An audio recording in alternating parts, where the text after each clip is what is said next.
Hair ব্যান্ডটা আমার বাবা আমাকে কিনে দিয়েছিল। এই হেয়ার ব্যান্ডটা আমার বাবা কিনে দিয়েছিল। আমার বাবার কাছ থেকে আমি 60 টাকাতে এই হেয়ার ব্যান্ডটা কিনে নিয়েছিলাম। আমার বাবার সাথে 60 টাকার সঙ্গে কিনে নিয়েছিলাম। আমার বাবা আমাকে একটা, ঐশীকে একটা এই হেয়ার ব্যান্ড দুজনের দুটো কিনে দিয়েছে। আমার বাবারে বলেছি এই হেয়ার ব্যান্ডটা আমার কিনে দাও বাবা। বাবা বলেছে ঠিক আছে বলে 60 টাকাতে এটা কিনে দিয়েছে। আর ঐশী বলে দাদু আমারও একটা তাহলে কিনে দাও, তুই তো ঘুমাচ্ছিলিস। ঐশীরও একটা 60 টাকাতে কিনে দিয়েছে আর আমারও একটা 60 টাকাতে কিনে দিয়েছে। তোর কোথায় হলো? এটা তো আমার। আমার বাবা তো আমারে কিনে দিয়েছে 60 টাকা দাও। এটা মেলায় বলবো। এই মেলার সময় তো আমারে কিনে দিয়েছে বাবা 60 টাকা দিয়ে। না আমি এটা দুর্গার সময় বলবো। এটা কখন পড়বে? দুর্গার সময় বলবো। দুর্গার সময়? কাল বিয়ে বাড়ি পড়বি না?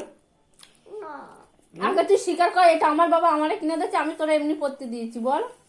না আমি শুধু আমার ওটা কিনে দিয়েছে। তোর বাবা কখন কিনে দিল? আমার ভিডিও আছে, আমার যেখানে যা হয় ভিডিও করে রাখি, এই ভিডিও প্রমাণ আছে এটা আমার বাবা আমারে কিনে দিয়েছিল। এটা আমার বাবা আমারই কিনে দিয়েছিল।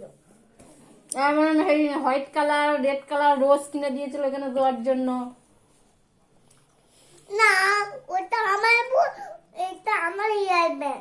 মেলার সময় তুমি বাবার সাথে ঘোরো না কেন? আমি তো আমার বাবার সাথে ঘুরেছি, তুই তোর বাবার সাথে ঘুরেছিস মেলার সময়? মেলার সময় আমার হাত ধরে ঘুরছিলিস কেন? বাবা একটুখানি হাত ধরে না ঘোরাচ্ছিল, মুখ করেছিলিস কেন? মেলার সময় পুজোর সময় বাবার সাথে ঘুরিস না কেন? তোর বাবা কিনে দিয়েছে নাকি? তোর বাবা কি কিনে দিয়েছে মেলার সময়? এইটা এটা তো আমার বাবা আমারে কিনে দিয়েছে। মেলার সময় তোর বাবা কোথায় ছিল? এটা আমার বাবা আমার কিনে দিয়েছে। একটা দিনও বাবার সাথে ঘুরেছিস মেলার সময়? 5 দিন আমার সাথে তো ঘুরেছিস। বাবার ছেলে কখন কিনে দিল তোরা? এক্ষুনি কিনে দিয়েছে। এটা আমার বাবা আমারে কিনে দিয়েছে। এটা আমার বাবা আমাকে কিনে দিয়েছে। না পড়তে বসে এবার। মিথ্যে কথা। তুমি স্বীকার করো যে দাদু, দুলাল দাদু তোমারে কিনে দিয়েছে, তুমি এটা আমাকে পড়তে দিয়েছো, এটা বলো। না এটা আমার জন্য আমি বলবো মাটা। আচ্ছা খালি বলো যে দুলাল দাদু আমাকে কিনে দিয়েছে, বলো। দুলালা আমাকে কিনে দিয়েছে। হ্যাঁ তাও না, ভেরি গুড। এবার বই নিয়ে বসো। না